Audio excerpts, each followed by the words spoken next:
మంచిది. వాక్యం కొరకు ప్రార్థన చేసిన తల్లిగారు సువార్తమ్మ గారికి హృదయపూర్వకమైన వందనాలు.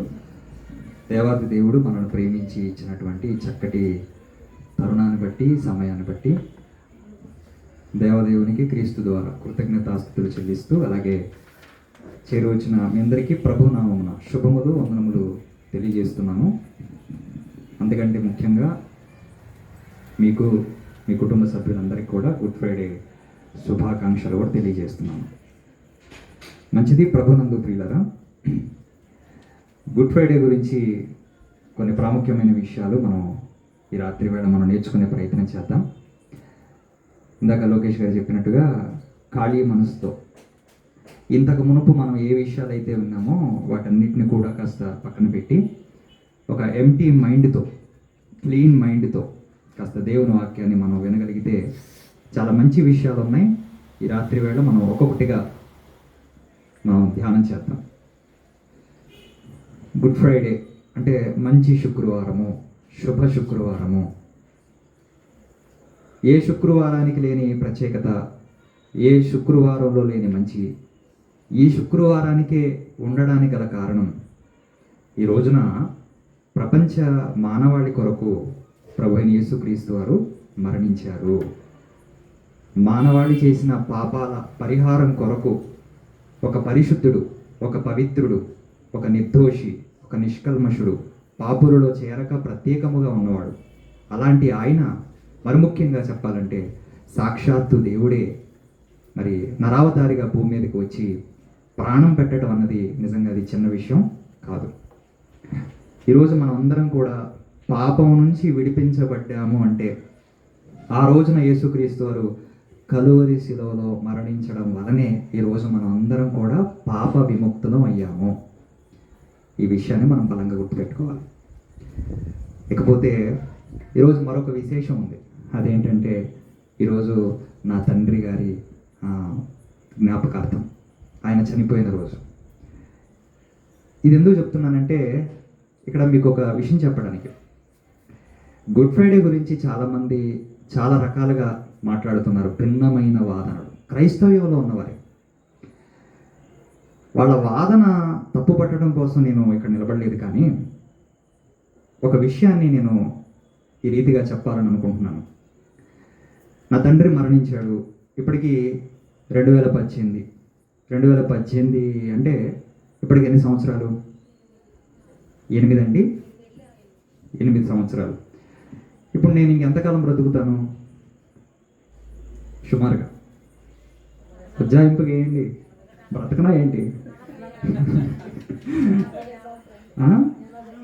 సరే, ఒకళ్ళు 80 అంటున్నారు, ఒకళ్ళు 60 అంటున్నారు. సరే, మొత్తం మీద కొన్ని సంవత్సరాలు బ్రతుకుతాను. నేను బ్రతికినంత కాలం నా తండ్రి పేరు మీద కార్యక్రమం చేస్తానా చేయనా?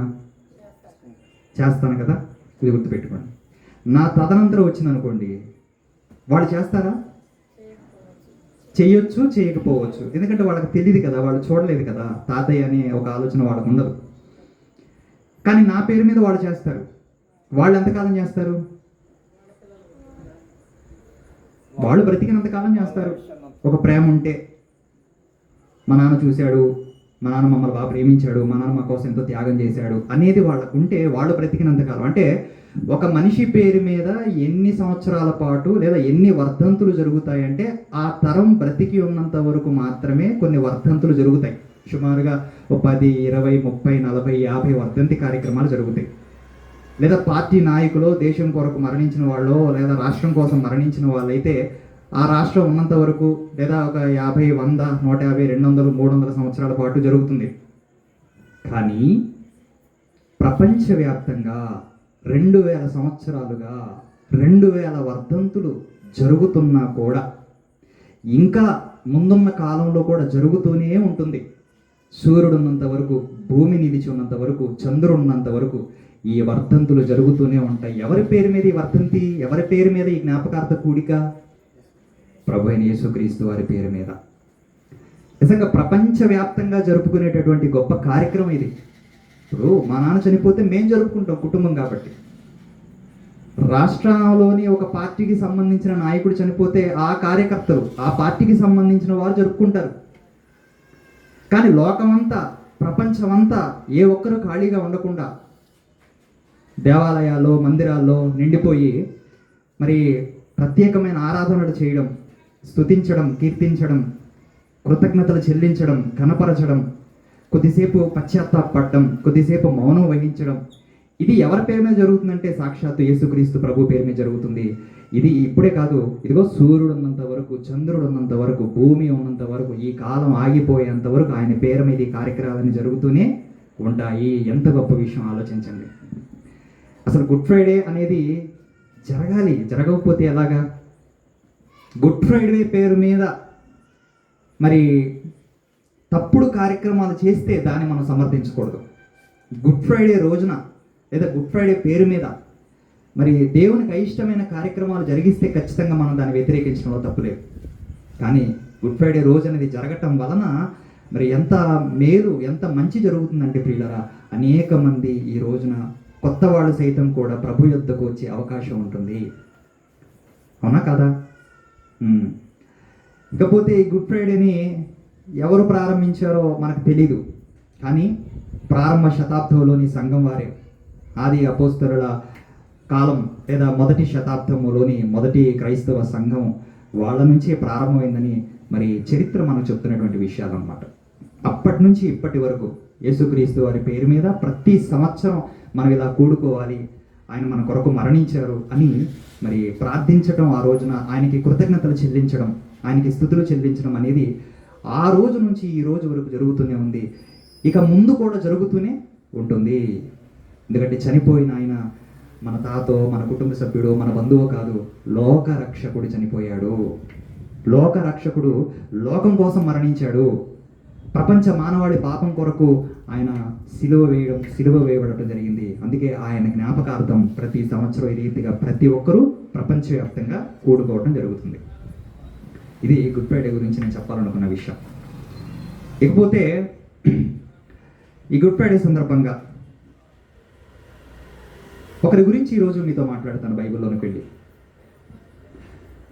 ఆ వ్యక్తి ఎవరు, అతను ఏ కాలంలో జీవించాడు, అతనికి ఈరోజు ఈ గుడ్ ఫ్రైడే రోజున మనందరం కూడుకోవడానికి, ఈ సందేశం పంచుకోవడానికి సంబంధం ఏంటి అనేది మనం జాగ్రత్తగా ఈ రాత్రి ఆలోచించేద్దాం. దావీదు గారి కాలంలో జీవించిన వ్యక్తి అతను. పాత నిబంధన కాలం. దావీదు గారు అంటే రాజైన దావీదు గారి కాలంలో చాలామంది జీవించారు. అందులో కొద్దిమంది పేర్లు మాత్రమే మనకు గుర్తుంటాయి. బహుశా మీకు గుర్తున్న పేర్లు చెప్పండి. దావీదు గారికి సంబంధించిన కాలంలో, దావీదు గారి కాలంలో జీవించిన వాళ్ళ పేర్లు నీకు తెలిసిన వాడు.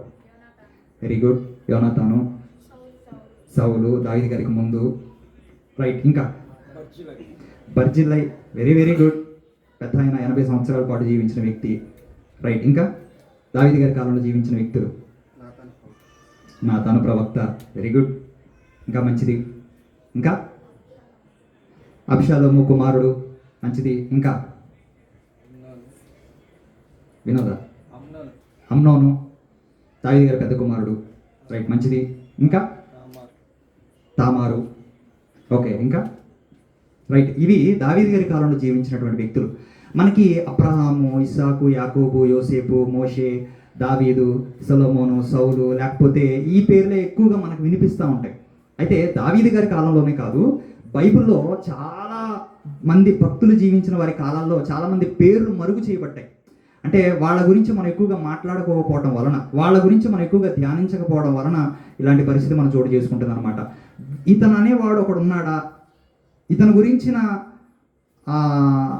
బైబిల్ సత్యం, ఇతని గురించినటువంటి ఆధ్యాత్మిక పాఠం ఇంత దాగుందా, ఇతనిలో ఇంత విశ్వాసం కనపడుతుందా, ఇతనిలో ఇంత భక్తి కనపడుతుందా, ఇతనికి ఇంత ప్రేమ ఉందా, ఇతనిలో ఇంత తెగింపు ఉందా అనేది ఆ వ్యక్తిని గురించి మనం అధ్యయనం చేస్తున్నప్పుడు మనకు అర్థమవుతుంది అనమాట. ఇంతకు ఎవరు ఆ వ్యక్తి అనేది జాగ్రత్తగా మనం చూద్దాం. సందర్భం ఏంటంటే, సందర్భ పరిచయం. దావీదు గారు మరి తన కుమారుడైన అబ్షాలోము చేతికి రాజ్యం అప్పగించబడిన తర్వాత తన కుమారుడి చేతుల నుంచి పారిపోతున్నటువంటి కాలం అది, పారిపోతున్నటువంటి సమయం అది. పారిపోతున్నాడంటే పిరికివాడయ్యా, భయపడా కాదు. దావీదు గారు ఎంత పవర్ఫుల్. సింహపు గుండె లాంటి గుండె కలిగిన వారు సైతం కూడా దావీదు గారి పేరు చెప్పగానే దిగులు పడతారంట. సింహపు గుండె కలిగిన వాడు సైతం కూడా దావీదు గారి పేరు చెప్పగానే అమ్మో దావీదు గారా అని అంటారు. రైట్. మంచిది. అబ్షాలోము చేతిలో నుంచి పారిపోతున్నప్పుడు దావీదు గారితో పాటు కొంతమంది ప్రయాణం చేశారు. దావీదు గారితో పాటు కొంతమంది నడిచినట్టుగా మనం చూడగలం. ఎవరు వాళ్ళు ఒకసారి చూద్దాం. సమూయేలు 2వ గ్రంథం 15వ అధ్యాయము. సమూయేలు 2వ గ్రంథం 15వ అధ్యాయము దయచేసి చూడండి. సమూయేలు 2వ గ్రంథం 15వ అధ్యాయము 17వ వచనం నుంచి చదువుకుందాం. సమూయేలు 2వ గ్రంథము 15వ అధ్యాయము 17వ వచనం నుంచి జాగ్రత్తగా మనం చదువుకుందాం. మీరు చదవరు. ఎందుకు చెప్పాను నేను? ఒక చోట చాయిపోతారు చూడండి మీరు.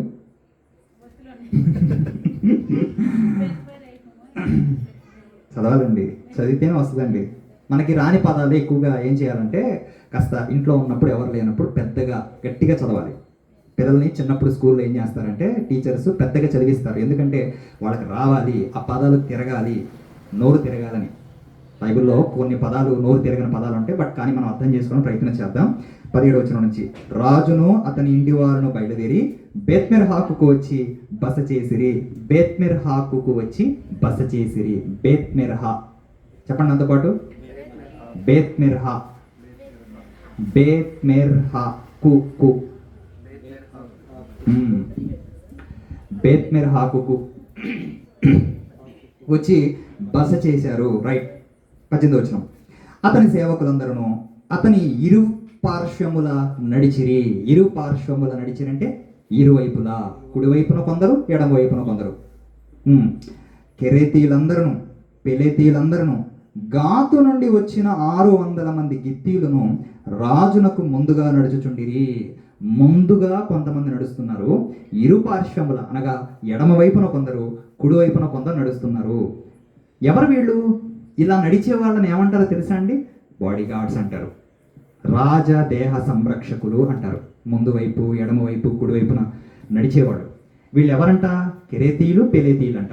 ఆ తర్వాత గాతు నుండి వచ్చిన 600 మంది గిత్తీలను రాయబడింది. చూడండి, ఈ పదం గుర్తుపెట్టుకోండి. గాతు అనే ప్రాంతం నుండి, గాతు అనేది ఒక పట్టణం. ఇది ఎవరి పట్టణం? ఏ పట్టణం ఇది? ఎక్కడుంది ఈ పట్టణం అంటే ఫిలిస్తీయ ప్రాంతానికి చెందినటువంటి పట్టణం. ఫిలిస్తీయులు ఎవరు?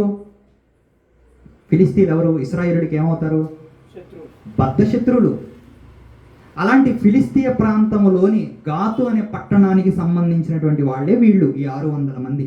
వీళ్ళు ఎవరికి బాడీ గార్డ్స్గా, ఎవరి వెంట వీళ్ళు ఎవరి ముందర నడుస్తున్నారంటే దావీదు గారు, ఇశ్రాయేలీలకు రాజు అయినటువంటి దావీదు గారికి ముందు నడుస్తున్నారు. వీళ్ళు ముందు నడుస్తున్నారంటే ఏమండి? ఫిలిస్తీయ రాజు కదా వీళ్ళు నడవాల్సింది. కానీ వీళ్ళు దావీదు గారికి ముందర ఎందుకు నడుస్తున్నారు? అది మనం ఆలోచించాలి. పైగా బద్ధ శత్రువులు. వీళ్ళు ఎందుకు దావీదు గారికి ముందు నడుస్తున్నారు? వీళ్ళకి దావీదు గారికి ఉన్న సంబంధం ఏంటి? గాతు అనగానే మీకు ఎవరు గుర్తొస్తున్నారు? గాతు అనగానే వెరీ గుడ్, గొలియాత్ అండి.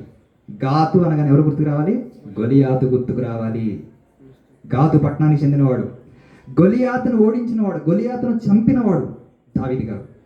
అలాంటి దావీదు గారిని వెంబడిస్తున్నారు గాతు పట్టణానికి చెందిన 600 మంది సైనికులు, 600 మంది గిత్తీలు అంటే గాతు ప్రాంతానికి చెందిన వారిని గిత్తీలను కూడా పిలుస్తారనమాట, లేదా గాతువారు లేదా గిత్తీలు అని పిలుస్తారనమాట. 600 మంది దావీదు గారికి ముందర నడుస్తున్నారంటే అసలు దావీదు గారు ఏం చేశారు? వీళ్ళకి దావీదు గారికి ఉన్న సంబంధం ఏంటి? వీళ్ళకి ఏమన్నా దావీదు గారు మంచి చేశాడా? కానీ పూర్వ చరిత్రను ఆలోచిస్తే దావీదు గారు వీళ్ళకి ఎవరు? బద్ధ శత్రువు. ఎందుకంటే తమ ప్రాంతం వాళ్ళని ఏం చేశాడు? ఓడించేశాడు లేదా చంపేశాడు. మనకి కొంచెం ఫీలింగ్స్ ఉంటాయి కదా, మన ఓడు, మన ప్రాంతపోడు, మన కులపోడు, మన మతానికి చెందినవాడు, మన దేశానికి చెందినవాడు, లేదా మనతో పాటు కలిసి పనిచేస్తున్నటువంటి ఉద్యోగి లేదా సహచారి. సో అని మన అనే ఫీలింగ్ మనకి ఎక్కువ ఉంటుంది. మన అనేది ఎక్కువ ఉంటుంది అనమాట. మనవాడు ఏం చేసినా సరే పోన్లే మనోడే కదండి అంటారు. మనోడి కాని వాడు చిన్నది చేసినా అమ్మో మనోడు కాదు కదండి అంటారు. దాన్ని పెద్దదిగా భూతత్వంలో పెట్టి చూస్తారండి. ఆ వర్గాన్నే మనం తప్పు పట్టడం, ఆ వర్గంలో ఉన్న వాళ్ళందరినీ కలిపి మాట్లాడటం అనేది చాలా తప్పు. ఎవరో ఒకరు తప్పు చేస్తే, లేకపోతే తెలంగాణ రాష్ట్రంలో ఎవరో ఒక అబ్బాయి తప్పు చేస్తే ఈ తెలంగాణ వాళ్ళంతా ఇంతేనండి అని అంటాం, ఏమన్నా సబబేనా? ఆంధ్రాలో ఎవడో తప్పు చేస్తే ఆంధ్ర వాళ్ళని తింతేనండి, తేడాగా మాట్లాడతారు, వీడు మంచోడు కాదండి అని అంటాం సబబేనా? తప్పు. ఒక వ్యక్తి తప్పు చేస్తే ఆ వర్గం మొత్తాన్ని దూషించడం, ఆ కుటుంబం గురించి మాట్లాడటం చాలా తప్పు. ఓకేనా? ఇప్పుడు గాతు పట్టణానికి చెందినటువంటి ఈ 600 మంది ఎవరి ముందర నడుస్తున్నారంటే దావీదు గారికి ముందర నడుస్తున్నారు, సెక్యూరిటీ గార్డ్స్గా నడుస్తున్నారు. అసలు వీళ్ళు ఎప్పుడు వచ్చారు, వీళ్ళకి దావీదు గారికి సంబంధం ఏంటి, దావీదు గారి వీరి గురించి ఏం మాట్లాడారో ఒకసారి జాగ్రత్తగా మనం కిందకి చదువుకున్న 19వ వచనం. రాజు గిత్తీయుడగు ఇత్తయిని కనుగొని, మీ అందరికీ తెలుసా ఇత్తయి? మత్తయి తెలుసా? మత్తయి, ఈ పదం గుర్తుపెట్టుకోండి. మత్తయి అనగానే మనకి ఎత్తయి గుర్తుకు రావాలి, లేదా ఎత్తయి అనగానే మత్తయి గుర్తుకు రావాలి. గుర్తుకొస్తే మనకి కొంచెం కొన్ని వాక్యాలు, కొన్ని సందర్భాలు ఈజీగా మనకు అర్థం అవుతాయి అనమాట. అర్థం కావడం కోసం కాదు, గుర్తు తీసుకొచ్చే ప్రయత్నం నేను చేస్తున్నాను అనమాట. గుర్తుకు రాగానే మనకి సందర్భాలు అర్థం కావాలి. గిత్తీయుడగు ఎత్తయి అనే వ్యక్తిని దావీదు గారు కనుగొని ఏం మాట్లాడుతున్నాడంటే, నీవు నివాస స్థలము కోరు పరదేశివై ఉన్నావు. గిత్తీయుడగు ఎత్తయి, నీవు నివాస స్థలాన్ని కోరే ఒక పరదేశివి. తర్వాత రెండో మాట, నీవెందుకు మాతో కూడా వస్తున్నావు? నీవు తిరిగిపోయి రాజున్న స్థలమున ఉండుము. అంటే అబ్షాలోము రాజు ఉన్నాడు కదా, అక్కడ నువ్వు ఉండు. నువ్వెందుకు మాతో పాటు వస్తున్నావు? నువ్వు నివాస స్థలాన్ని కోరే పరదేశివి అన్నాడు. అంటే ఇతను ఈ దేశవాసి కాదు, పరదేశం మనకు అర్థమవుతుంది. పరదేశం అంటే దాని అర్థం ఫిలిస్తీయ పట్టణాలలోని గాతు అనే పట్టణానికి చెందినటువంటి వ్యక్తి అనమాట. Okay, right. తర్వాత 20వ వచనం, నిన్ననే వచ్చిన నీకు. ఎప్పుడు వచ్చాడు? నిన్ననే వచ్చాడు. ఎక్కడికి? యెరూషలేముకి. అక్కడ బస చేయడానికి, నివాసాన్ని ఏర్పరచుకోవడానికి నిన్నే వచ్చాడు. నిన్ననే వచ్చిన నీకు ఎక్కడికి పోవుదమో తెలియక ఉన్న మాతో కూడా ఈ తిరుగులాట ఎందుకు? ఎక్కడికి పోతామో తెలియనట్టు, మా గమ్యం ఏంటో మాకు తెలియదు. సో మాతో నువ్వు రావటం ఎందుకు?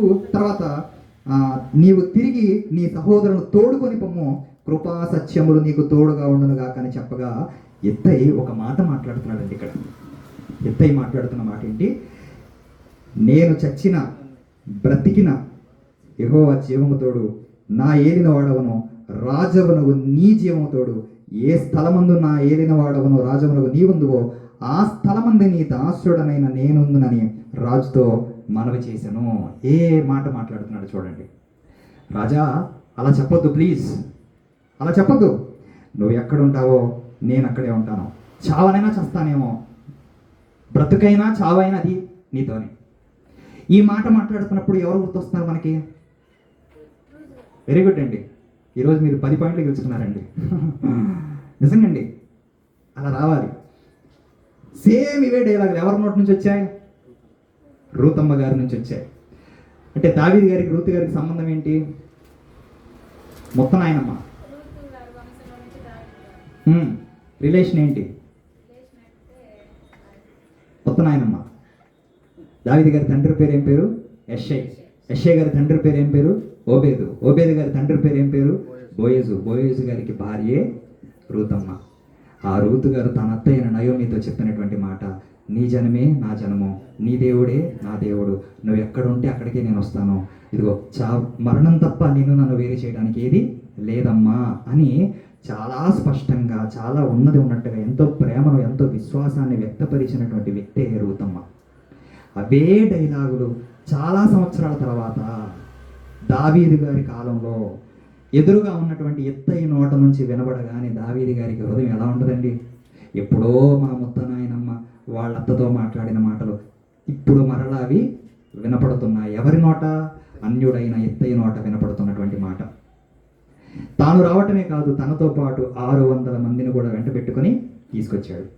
ఎవరైనా నివాస స్థలం కోరే పరదేశిగా వచ్చినప్పుడు అక్కడే ఉండిపోవాలని కోరుకుంటారు. కానీ దావీదు గారితో సంబంధం ఏముందండి? దావీదు గారిని పర్మిషన్ అడిగారు, అయ్యా మీ ప్రాంతంలో మేము ఇక్కడ ఉండాలనుకుంటున్నాం అనగానే దావీదు గారు సరే ఉండండి అని అనుమతి ఇచ్చాడు. అనుమతించినప్పుడు ఇంక అక్కడే వాళ్ళు చక్కగా ఉండొచ్చు కదా. దావీదు గారితో సంబంధం ఏముంది? స్థలం దొరికేసింది కదా, నివాసాలు దొరికాయి కదా. మరలా దావీదు గారిని వెంబడించడం ఎందుకు? పై అధికారం ఉందంటే పోయింది. అధికారం ఉన్నోడు వెంట నడిస్తే ప్రయోజనం ఉంటుంది, కానీ అధికారం పోయినోడు వెంట నడిస్తే ప్రయోజనం ఏముంటుంది? అవమానాలు, దెబ్బలు, రాళ్ళు తప్ప ఏముంటాయి చెప్పండి? అపాయాలు, ప్రమాదాలు తప్ప సో అధికారం పోయింది, దావీదు గారు రాజు కాడు. ఇప్పుడు దావీదు గారు ఇప్పుడు రాజుగా లేడు, ఆయన ప్రత్యర్థిగా ఉన్నాడు, పైగా అబ్షాలోముకి శత్రువుగా ఉన్నాడు. సో ఎప్పుడు ఎవరు ఎటు నుంచి దాడి చేస్తారో తెలియనటువంటి పరిస్థితిలో ఉన్నాడు. వాళ్ళకే గమ్యం ఎటో ఎరుగని పరిస్థితిలో ఉన్నప్పుడు అటువంటి సమయంలో, అటువంటి కష్టకాలంలో, అటువంటి శ్రమల కాలంలో అండగా నిలబడినటువంటి వ్యక్తి ఇత్తయి.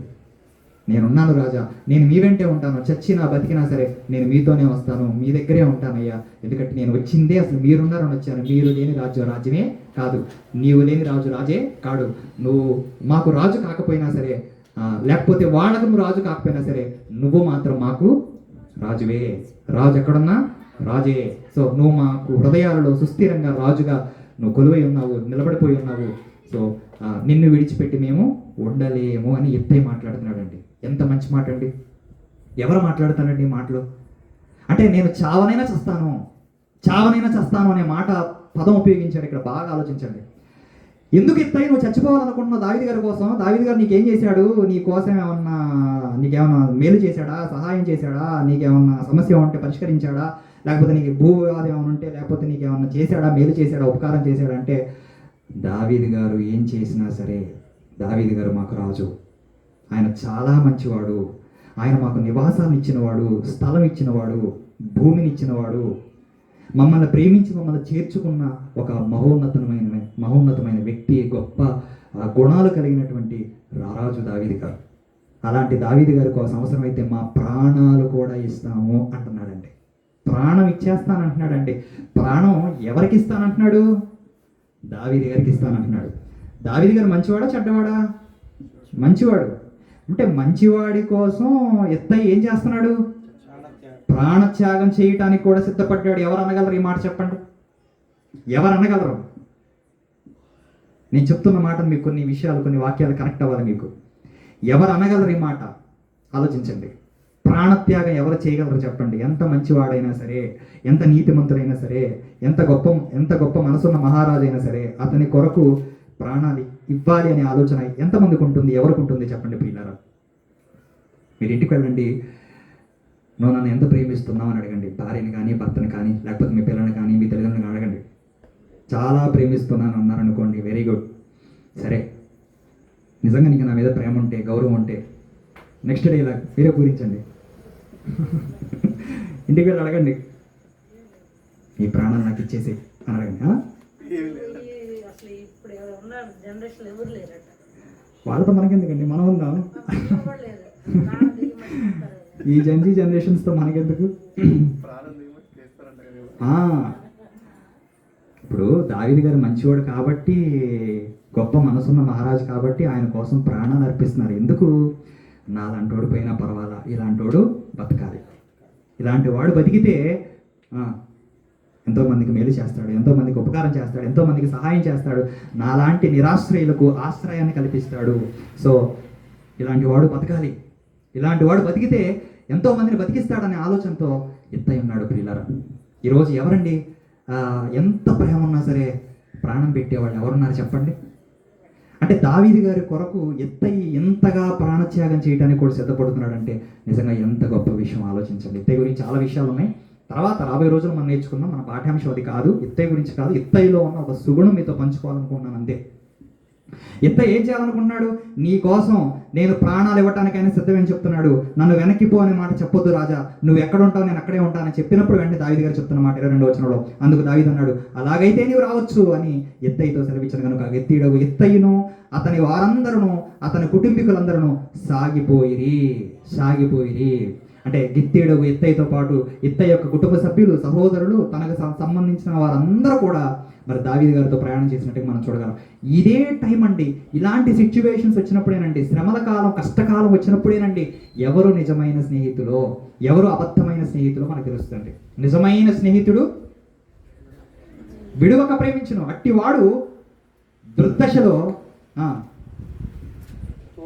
తోడుగా ఉంటాడు. దుర్దశ కష్టకాలంలో తోడుగా ఉంటాడు. నిజమైన స్నేహితుడు విడువక ప్రేమించును. అసలు కన్న కొడుకే తిరుగుబాటు చేస్తున్న టైంలో నిజంగా ఎవరు వచ్చి నిలబడుతున్నారంటే అన్యులుగా ఉన్నటువంటి గిత్తీలు, అన్యులుగా ఉన్నటువంటి కెరేతీలు, పెలేతీలు వచ్చి అండగా నిలబడుతున్నారండి దావీదు గారికి. కెలేతీల గురించి పెరేతీల గురించి పూర్తి సమాచారం లేదు బైబిల్ ఎక్కడ. బట్ కానీ వీళ్ళు ఒక శాఖకు లేదా ఒక వర్గానికి లేదా వీళ్ళు రాజదేహ సంరక్షకులలో ఒక వింగ్గా లేదా వీళ్ళది ఒక పాత్రని మనం చెప్పుకోవచ్చు. అంటే నిజంగా దావీదు గారి కొరకు ప్రాణం పెట్టడానికే ఎత్తై సిద్ధపడ్డాడంటే ఎంత గొప్ప విషయం ఆలోచించండి. ఒకడేమో ప్రాణం తీయాలనుకుంటున్నాడు, ఎవడు? కన్న కొడుకు అబ్షాలోము. ఈయనేమో ప్రాణం పెడతానంటాడు, నీ కోసం ప్రాణం పెట్టడానికి కూడా నేను వెనకాడనయ్యా అని మాట్లాడుతున్నాడు.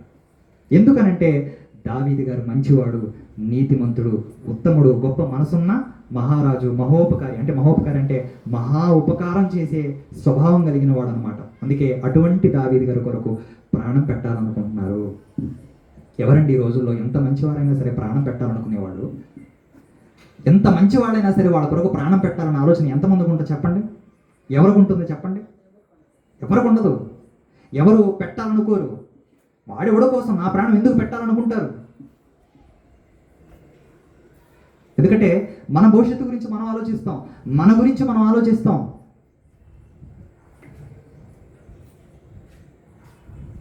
ఎవరో పెద్ద ఆయన బ్లడ్ కావాలన్నారు, లేకపోతే అవయవం లేదు అవయవం కావాలన్నారు. మనం ఏం ఆలోచిస్తాం? క్రైస్తవులని ఏమంటారు? ప్రార్థన చేద్దామని అంటారు. తీసుకెళ్ళి వాళ్ళ కిడ్నీ ఇస్తారా? కావాలంటే ఒక బాటిల్ రక్తం ఇస్తాం, కానీ అవయవం ఎలాగిస్తాం? అవయవదామా చేయగలుగుతామా? కావాలంటే మేము పోయిన తర్వాత మా కళ్ళు మా దేహంలో ఉన్న అవయవాలను తీసుకెళ్ళని అంటారు, కానీ పర్మిషన్ ఇస్తారు. కానీ అది కూడా ఎవరు చాలామంది. ఎవరండి త్యాగం చేయగలరు? ఎవరండి ప్రాణం పెట్టగలరు? దావీదు గారు మంచివాడు కాబట్టే మంచివాడి కోసం ఏం చేయాలనుకుంటున్నాడు? ఎత్తయి ప్రాణం పెట్టాలనుకుంటున్నాడండి. ఒకవేళ దావీదు గారు చెడ్డవాడైతే ప్రాణం తీసేవాడు. మనిషి ప్రేమ, దేవుని ప్రేమ ఎంత గొప్పదంటే మానవుని ప్రేమ పరిమితి కలిగినది.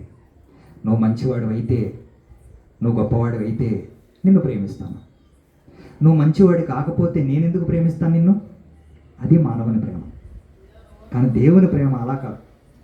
నువ్వు మంచివాడివి కాకపోయినా, నువ్వు చెడ్డవాడివైనా, నువ్వు పాపివైనా సరే నిన్ను ప్రేమిస్తూనే ఉంటాను. ఇది దేవుని ప్రేమ. మనిషి ప్రేమకు దేవుని ప్రేమకున్న వ్యత్యాసం ఇది ఒక్కటి చాలండి. చెడ్డవాళ్ళ కొరకు ఎవరైనా ప్రాణం పెట్టడానికి ఇష్టపడతారండి? వాడిని చంపేయాలనుకుంటారు, వాడిని లేపేయాలనుకుంటారు. అలాంటి వాడు భూమికే భారం అనుకుంటారు, కుటుంబానికే భారం అనుకుంటారు. కుటుంబంలో తండ్రి సరిగా సహకరించలేదనుకోండి, కుటుంబాన్ని పట్టించుకోవడం లేదనుకోండి, అప్పుడు కుటుంబం అంతా కలిసి ఏం చేస్తారంటే ఆ తండ్రిని చంపేస్తారు, భర్తని చంపేస్తారు. ఈ భర్త వలన నాకు సుఖం లేదు, సంతోషం లేదు, ఆనందం లేదు, నెమ్మది లేదు అనుకున్నప్పుడు భార్యే పిల్లల్ని ఉసిగొలిపి చంపేస్తుంది. ఎందుకు? ఇతని వల్ల మనకు ఉపయోగం లేదు. ఇతను బతికితే అంత, బతకకపోతే అంత అనుకునే సమాజం చెడ్డవారి పట్ల, భక్తిహీనుల పట్ల, అనీతిమంతుల పట్ల, దుష్టుల పట్ల వారిని శిక్షించాలి, వారిని చంపేయాలి. అదే కదండి. ఎక్కడ చూసినా, ఏ గ్రంథాల్లో చూసినా, ఏ పుస్తకాల్లో చూసినా, చరిత్ర పుటల్లోకి వెళ్ళి చూసినా కూడా చెడ్డవాళ్ళకి శిక్ష పడాలి, చెడ్డవాళ్ళని చంపేయాలి, చెడ్డవాళ్ళని లేపేయాలి అనుకుంటూ చాలామందిని లేపేశారు. చాలామంది చెడ్డవాళ్ళని చంపేశారు, చాలామంది చెడ్డవాళ్ళ శిక్షలు విధించేశారు. అలా చెడ్డవాళ్ళందరినీ చంపేయాలనుకుంటే అసలు భూమి మీద ఒక్కడు కూడా మిగలడు. ఎందుకంటే దొరికిన దొంగలు చాలామంది అయితే, కొద్దిమంది అయితే దొరకని దొంగలు చాలామంది ఉన్నారు. ఇక్కడ కూర్చున్న మనం, ఒకవేళ మిమ్మల్ని అంటే మీరు బాధపడతారేమో, నేను ఒక దొరకని దొంగనే. అవునా కదా? నిజం, నమ్మాలి. ఇక్కడ ఉన్న మనం ఏ మాత్రం కూడా మంచి లేనటువంటి దుర్మార్గులు, 1% కూడా. మనకు మనం చెప్పుకోవడం కాదండి, బైబిల్ చెప్తుంది నీతిమంతుడు ఒక్కడు కూడా లేడు. అందరూ పాపము చేసి దేవుడు అనుగ్రహించి మహిమను పొందలేకపోతున్నారు అని బైబిల్లో మనకు కనబడుతున్నటువంటి మాట. చెడ్డవాళ్ళందరినీ చంపేయాలి, లేపేయాలి అనుకుంటే భూమి మీద ఒక్కడు కూడా మిగలడండి. కానీ వాళ్ళని మార్చాలి, వాళ్ళని బాగు చేయాలి అనే ఆలోచన కలిగిన వాడు దేవుడు ఒక్కడే. అందుకే సాక్షాత్తు దేవుడే ఇలా కాదు అని చెప్పి తన కుమారుడైన యేసుక్రీస్తు వారిని భూమి మీదకి పంపించాడు.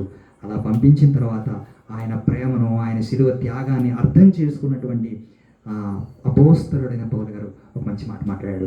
ఆ మాట చూసుకొని మనం ఊహించుకుందాం. దయచేసి చూడండి, రోమపత్రిక, రోమిలకు రాసిన పత్రిక 5వ అధ్యాయం. దయచేసి చూడండి ప్రియులారా, రోమిలకు రాసిన పత్రిక 5వ అధ్యాయము,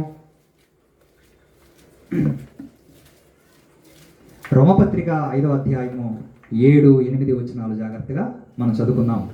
దయచేసి చూడండి. నీతిమంతుని కొరకు సహితము ఒకడు చనిపోవుట అరుదు. తర్వాత, మంచివాని కొరకు ఎవడైనా ఒకవేళ తెగింపవచ్చును.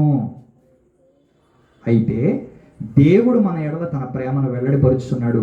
ఎట్లనగా, మనం ఇంకనూ పాపులమై ఉండగానే క్రీస్తు మన కొరకు చనిపోయెను. ఎంత అద్భుతంగా ఉందో తెలుసా అండి ఆ మాట. చాలా వండర్ఫుల్గా ఉంది చూడండి ఆ మాట. అంటే 7వ వచనంలో కనిపిస్తున్నటువంటి మాట ఏంటంటే, నీతిమంతుని కొరకు సహితము ఒకడు చనిపోవుట అరుదు. అంటే ఎవరో ఒకరు మంచివాడి కోసం అయితే ప్రాణం పెట్టడానికి సిద్ధపడతారేమో, అది కూడా అరుదే. అది కూడా అరుదు. ఎంత అరుదు? ఇప్పుడు స్త్రీలు చాలామంది ఉన్నారు ప్రపంచవ్యాప్తంగా. స్త్రీలు ఉన్నారు, కానీ ఒక స్త్రీ దొరుకుట అరుదంట. ఏ స్త్రీ? బైబిల్లో రాయబడిన మాట. లోకంలో స్త్రీలు చాలామంది ఉన్నారు, కానీ ఒక స్త్రీ దొరుకుట అరుదు అని రాయబడింది బైబిల్లో. ఎవరు ఆ స్త్రీ? గుణవతి అయిన స్త్రీ, గుణవతి అయిన భార్య దొరుకుట అరుదు అన్నాడు. చాలామంది లోకంలో స్త్రీలు ఉన్నా ఎందుకు ఆ మాట మాట్లాడాడు? గుణవతులైన పురుషులు దొరుకుట అరుదు అని లేదండి. అలాగని స్త్రీ వివక్ష నాకు లేదండి. నాకు స్త్రీలంటే అపారమైన గౌరవం, ప్రేమ, భక్తి చాలా ఉన్నాయి. గుణవతి అయిన భార్య దొరుకుట అరుదు అని మాట్లాడాడంటే, లోకంలో స్త్రీలు చాలామంది ఉన్నా సరే ఇదిగో పలానా స్త్రీ దొరకటం చాలా అరుదురా అబ్బాయి అని చెప్పేశాడు. అలాగే ఒక వ్యక్తి, అంటే ఒక మంచివాడి కోసం ఎవరైనా ప్రాణం పెట్టడానికి సిద్ధపడతారేమో, కానీ అది కూడా అరుదేరా అన్నాడు పౌలు గారు. ఎంత మంచివాడైనా సరే, ఎంత దేశభక్తి ఉన్నా సరే, ఎంత రాష్ట్రం పట్ల శ్రద్ధ ఉన్నా సరే, ఒకవేళ చనిపోతే చనిపోవచ్చేమో, కానీ అది చాలా అరుదు. అయితే ఇక్కడ ఏం చెప్తున్నాడు? మంచివాని కొరకు ఎవడైనా ఒకవేళ తెగించడానికి సిద్ధపడవచ్చు. ఇలాంటి వాడు బతికితే 10 మందిని బతికిస్తాడనే ఆలోచన కలిగి ఒకవేళ అతని కోసం చావడానికైనా సిద్ధపడి ఉండొచ్చు. బెస్ట్ ఎగ్జాంపుల్ ఎవరు? ఇందాక మనం చదువుకున్నాం కదా, గిత్తీడగు ఎత్తయి దావీదు గారి కొరకు చనిపోవడానికి కూడా సిద్ధపడ్డాడు. దావీదు గారి కొరకు తన ప్రాణాలు అర్పించడానికి కూడా వెనకాడలేదు. అంత గొప్ప మనసు ఉన్నటువంటి వ్యక్తి ఎందుకు దావీదు గారి కోసం తన ప్రాణాలు అర్పించాలనుకుంటాడంటే, దావీదు గారు మంచివాడు కాబట్టి, నీతిమంతుడు కాబట్టి, ఉత్తముడు కాబట్టి, ఉపకారి కాబట్టి, అందుకే ఆయన కొరకు ప్రాణాలు అర్పించాలనుకుంటున్నాడు. కానీ 7వ వచనంలో పౌలు గారు మాట్లాడుతున్నాడు, 8వ వచనంలో, అయితే దేవుడు మన ఎడల తన ప్రేమను వెల్లడిపరుచుతున్నాడు. ఎట్లనగా, మానవుని ప్రేమ పైన చెప్పాడు 7వ వచనంలో. 8వ వచనంలో దేవుని ప్రేమను గురించి మరింతగా వివరిస్తే ఏమాట్లాడుతున్నాడు అంటే పౌలు గారు, మనం ఇంకా పాపులమై ఉండగానే క్రీస్తు మన కొరకు చనిపోయారు. ఎంత అద్భుతంగా ఉన్నది ఆ మాట. మనం ఇంకా పాపులమై ఉండగానే క్రీస్తు మన కొరకు చచ్చిపోయాడు. అంటే మనం పరిశుద్ధులని కాదు, మనం మంచివాళ్ళమని కాదు, మనం నీతిమంతులమని కాదు, మనం ఉత్తములని కాదు, మనం గొప్పవాళ్ళమని కాదు, మనం పాపులమని, మనం మంచివారం కావని తెలిసి ప్రభు మన కొరకు ప్రాణం అర్పించడానికి భూమి మీదకి వచ్చాడంటే అది చిన్న విషయం కాదు, అది చిన్న త్యాగం కాదు అది. అందుకే ప్రపంచం అంతా కూడా ఈ రోజుని జ్ఞాపకం చేసుకుంటూ, పురస్కరించుకుంటూ, ఆయా సంఘాల్లో ఉన్న వాళ్ళందరూ కూడా క్రీస్తును కొనియాడుతూ, క్రీస్తును గణపరుస్తూ, క్రీస్తు పట్ల ఒక ఆరాధ్య లేదా కృతజ్ఞత భావంతో మరి సమాజంగా, సంఘంగా కూడుకొని ప్రార్థిస్తున్నారు. అంత గొప్ప విషయం ఆలోచించండి. ఎందుకు? ప్రపంచ మానవాళి పాపాల కొరకు తన ప్రాణాన్ని అర్పించిన మహోన్నతమైన వ్యక్తి. ఇలాంటి వ్యక్తిత్వం కలిగినటువంటి వాళ్ళు ప్రపంచంలో ఎక్కడ మనకు కనిపించారండి. ఒకవేళ కనిపిస్తే వాళ్ళు కూడా క్రీస్తుతో సమానంగా ఆరాధించబడేవాళ్లే. కానీ ఎవరున్నారు? ఎన్ని దేశాలు, ఎన్ని రాష్ట్రాలు, ఎన్ని భాషలు మాట్లాడేవాళ్ళు, కొండల్లో, కోయల్లో, అడవుల్లో ఉన్నవారు సైతం కూడా ప్రభువును కొలుస్తున్నారు, ప్రభువును ఆరాధిస్తున్నారు, ప్రభువును పూజిస్తున్నారంటే అది చిన్న విషయం కాదు పిల్లలు. ఎందుకంటే మా కొరకు ప్రాణం పెట్టిన వ్యక్తి, ఒక మనిషి మన కొరకు చనిపోయాడంటే మనకు ఒక ఆలోచన రావాలండి. నా కొరకు నా తల్లి, లేదా నా కొరకు నా తండ్రి, లేదా నా కొరకు నా భార్య, భర్తే, పిల్లలే ప్రాణం పెట్టలేని స్థితిలో ఇదిగో పరలోకం నుండి దేవునిగా, దైవ కుమారుడుగా ఉన్నటువంటి ఆయన భూమి మీదకి వచ్చి ప్రాణం పెట్టాడు అంటే అది చిన్న విషయం కాదు. మానవ శరీరాన్ని ధరించుకొని నరావతారిగా భూమి మీదకి వచ్చి మనలాంటి జీవితాన్ని జీవిస్తూ పేదరికాన్ని అనుభవిస్తూ పరలోకపు వైభవాలన్నీ విడిచిపెట్టి నిజంగా ఒక పశువుల తొట్టిలో ఆయన ఉదయించి జన్మించి లేదా బరుండ పెట్టి ఆయన మన కొరకు ప్రాణం పెట్టడం నిజంగా చిన్న విషయం కాదు, చాలా చాలా గొప్ప విషయం ప్రియులారా. ఎంత గొప్ప త్యాగం! ఈ గుడ్ ఫ్రైడే రోజున మనకు తెలియజేస్తున్న అద్భుతమైనటువంటి పాఠం ఒకటే, మన కొరకు ఒక ఆయన చనిపోయాడు. మన కొరకు ఒక ఆయన చనిపోయాడు. ఆయన చెడ్డవాడా? కాదు. అసలు ఆయన చావాల్సిన అవసరమే లేదు. చాలామంది ఈరోజు వాళ్ళ అనారోగ్య కారణాల చేత చచ్చిపోయే వాళ్ళు ఉంటారు, వాళ్ళకున్న ఆర్థిక ఇబ్బందులు బట్టి చచ్చిపోయే వాళ్ళు ఉంటారు, లేదా రాష్ట్రం కోసమో దేశం కోసమో లేకపోతే కుటుంబం కోసమో చనిపోయే వాళ్ళు ఉంటారు, లేకపోతే వివిధ రోగాల చేత పీడించబడి ఆ రోగాలకి మరి మందు లేక వైద్యం లేక ఆ రోగాలకి చనిపోయే వాళ్ళు కొందరు ఉంటారు, ప్రమాదాల చేత చనిపోయే వాళ్ళు ఉంటారు. కానీ ప్రపంచంలో ఉన్న పాపుల కొరకు మరణించిన ఏకైక వ్యక్తిగా యేసుక్రీస్తు వారు మాత్రమే మనకు కనిపిస్తున్నారండి. ఎంత గొప్ప విషయం ఆలోచించండి ప్రియులారా. చిన్న విషయం కాదు, చాలా చాలా గొప్ప విషయం. అందుకే ఇందులో ఏముందంటే శుభం ఉంది, మంచి ఉంది. ఇది మంచి శుక్రవారం, ఇది శుభ శుక్రవారం, ఇది గుడ్ ఫ్రైడే. అన్ని ఫ్రైడే లాంటి ఫ్రైడే కాదు ఇది. ఇదొక మంచి ఫ్రైడే, గుడ్ ఫ్రైడే. ప్రభు మన కొరకు తన ప్రాణాన్ని అర్పించాడు. ఎంత గొప్ప త్యాగం, ఎంత గొప్ప ప్రేమ, ఎంత గొప్ప క్షమ. మనలాంటి వాళ్ళు కూడా ప్రేమించే వాళ్ళు ఉన్నారా అనిపిస్తుంది ఒక్కోసారి. నిజంగా అర్థం ముందు నిలబడి లేకపోతే మనం ఇంట్లో ఒంటరిగా ఉండి ఆలోచిస్తున్నప్పుడు నన్ను ప్రేమించే వాళ్ళు కూడా ఉన్నారా? నిజంగా ఇప్పుడు వివాహం చేసుకునే ముందు మన బ్యాక్గ్రౌండ్ తెలిస్తే నిజంగా ఎవరు కూడా వివాహం చేసుకోవడానికి బహుశా ఇష్టపడకపోవచ్చు. వివాహాలు చేసేటప్పుడు అటు 7 తరాలు ఇటు 7 తరాలు చూస్తారు కదండి. అంటారు పేరుకి, చూడలేండి. అబ్బాయి ముఖం చూస్తారు, ఏం పని చేస్తున్నాడో చూస్తారు, ఫ్యామిలీ బ్యాక్గ్రౌండ్తో సంబంధం లేదు. ఈరోజు ఫ్యామిలీ లేకుండా ఇంకా చాలా సంతోషం, అత్తమామల పోరు ఉండదు. సో ఈ ఆలోచనతో చాలామంది వివాహాలు చేసుకోవడానికి ముందుకు వస్తారు. అంటే వివాహం చేసుకునేటప్పుడు అబ్బాయి మంచివాడా కాదని 4-5 సార్లు మరి అడిగి మరి తెలుసుకొని అప్పుడు వివాహాలు చేస్తారు. ఒకవేళ అతను మంచివాడు కాదండి, ఒక త్రాగుబోతండి, ఒక తిరుగుబోతండి, ఒక కేర్లెస్ ఫెలో అండి, బాధ్యత కలిగిన వాడు కాదండి అన్నప్పుడు వెంటనే ఏం చేస్తారు? అతనికి మన అమ్మాయిని ఇవ్వాలంటే ఆలోచిస్తారు, భయపడతారు. మన బ్యాక్గ్రౌండ్ తెలిస్తే, మన పూర్వపరాలు తెలిస్తే చేసుకోవడానికి కూడా ముందుకు రారు. అలాంటిది మన చెడ్డవాళ్ళమైనా సరే, మనలో ఏ మంచి లేకపోయినా సరే మనల్ని ప్రేమించాడంటే నిజంగా అది చాలా గొప్ప విషయం. అంటే ఆ ప్రేమకు మనం కృతజ్ఞత కలిగి జీవించడం తప్ప మనం ఏమీ చేయలేం, ఏమీ ఆ ప్రేమకు బదులు ఇవ్వలేం. చివరికి మనం ప్రాణం అర్పించినా కూడా ఆ ప్రేమకి సాటి ఏమీ లేదు. ప్రభునందు ప్రియులారా, ఎంత గొప్ప విషయం ఆలోచించండి. రాత్రి వేళ ఈ గుడ్ ఫ్రైడే రోజున మనం తెలుసుకోవాల్సిన ప్రాముఖ్యమైన సత్యం ఒకటే. ఉదయం నుంచి మనం తెలుసుకుంటున్నదే, లేదా కొన్ని సంవత్సరాలుగా మనం తెలుసుకుంటున్నదే, ఒక మహనీయుడు, ఒక పరిశుద్ధుడు పాపుల కొరకు ప్రాణం పెట్టాడు. ఆ పాపుల లిస్టులో మనం కూడా ఉన్నాడు. ప్రభు పాపుల కొరకు ప్రాణం పెట్టాడు కాదు, ప్రభు నా కోసం మరణించాడు, నా కొరకు ప్రాణం పెట్టాడు అనేది మనం అర్థం చేసుకోవాలి. మన కొరకు ప్రాణం పెట్టాడంటే, మన కొరకు మరణించాడంటే ఎంత గొప్ప విషయం అండి.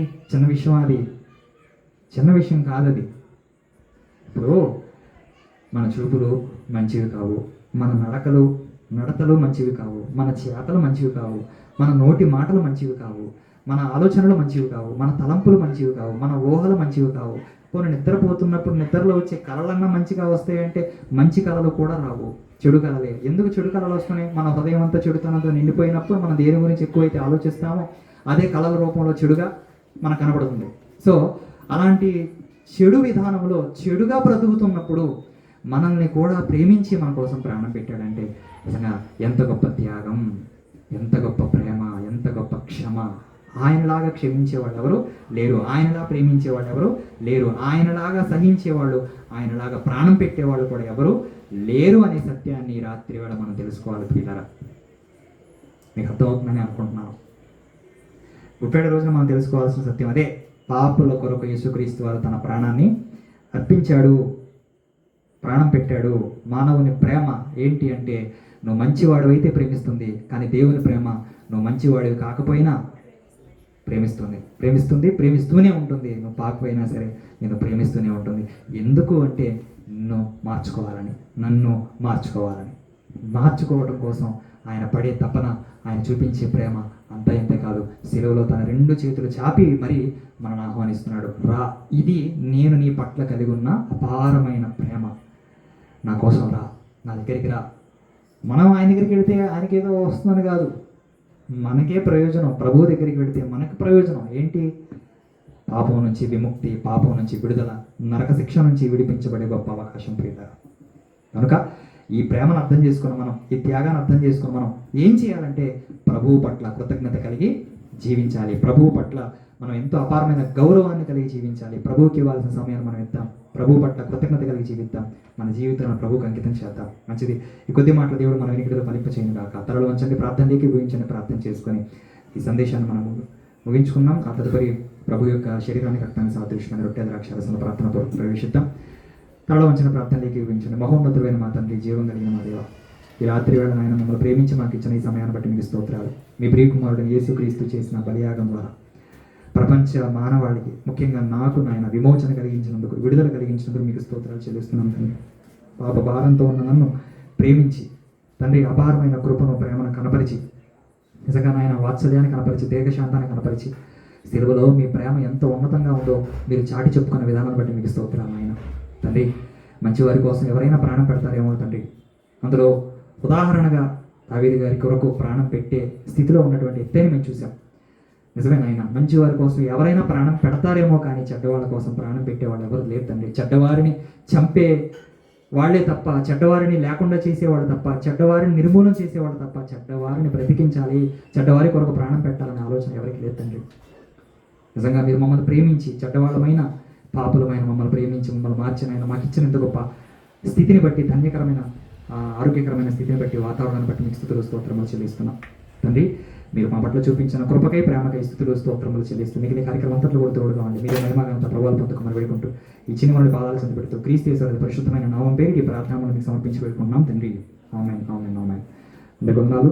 దయచేసి ప్రార్థనలో ఉండండి. ప్రభు యొక్క శరీర సాదృశ్యమైన రొట్టెలోను, ప్రభు యొక్క రక్తానికి సాదృశ్యమైన ద్రాక్షారసంలోను